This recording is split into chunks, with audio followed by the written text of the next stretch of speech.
if else statement. This statement is used when we want to perform some action if the condition is true and another action if condition is not true or false. अब हम देखते हैं कि PHP में इसका syntax किस तरह से लिखा जाता है। इसमें सबसे पहले इफ का कीवर्ड यूज़ करेंगे और उसके बाद पैरेंथेसिस में हम कंडीशन लिखते हैं। इस कंडीशन में हम लॉजिकल ऑपरेटर भी यूज़ कर सकते हैं और रिलेशनल ऑपरेटर भी। जब ये स्टेटमेंट एग्जीक्यूट होगी तो सबसे पहले कंडीशन की वैल्यू ट्रू। अगर ये कंडीशन ट्रू हो जाती है तो उसमें हमारे पास इफ स्टेटमेंट के बाद जो कोड है वो एग्जीक्यूट होगा। अगर ये कंडीशन ट्रू नहीं होती है, अगर फॉल्स हो जाती है तो हमारे पास एल्स पार्ट के अंदर जो कोड है वो एग्जीक्यूट होगा। अब हम इसका PHP में कोड देखते हैं।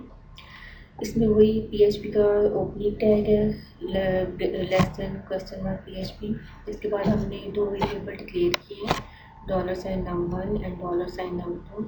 $num1 को हमने 20 वैल्यू असाइन की है और $num2 को हमने 10 वैल्यू असाइन की है।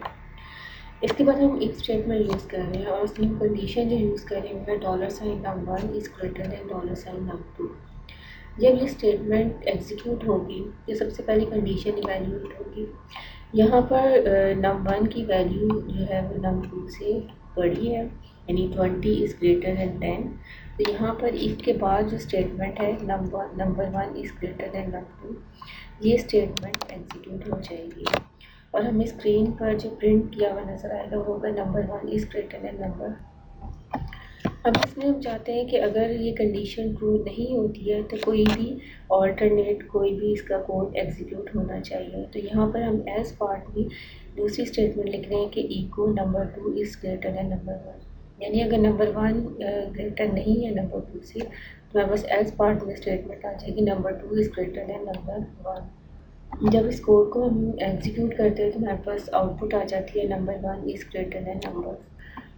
यहाँ पर नोट पैड में हमारे पास वही PHP का कोड है जो हमने अभी पिछली स्लाइड को देखा था। इस कोड को हम रन करके देखते हैं।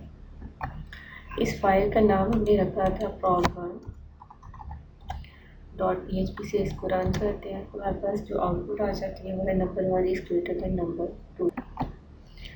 अब दूसरे एग्जांपल में हम num1 और नंबर 2 की वैल्यूज़ को जो है वो चेंज कर रहे हैं। यहाँ पर हम num1 को असाइन कर रहे हैं वैल्यू 10 और num2 को हम असाइन कर रहे हैं वैल्यू 20।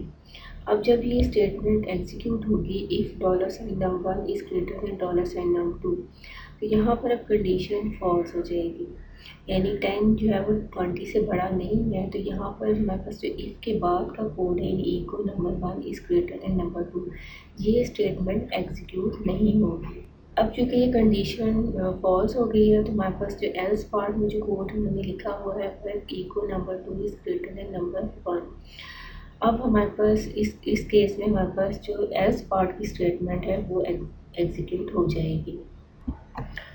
इसको हमने नोट पैड में इसी कोड को लिखा है और उसको हमने .php के एक्सटेंशन से सेव किया है।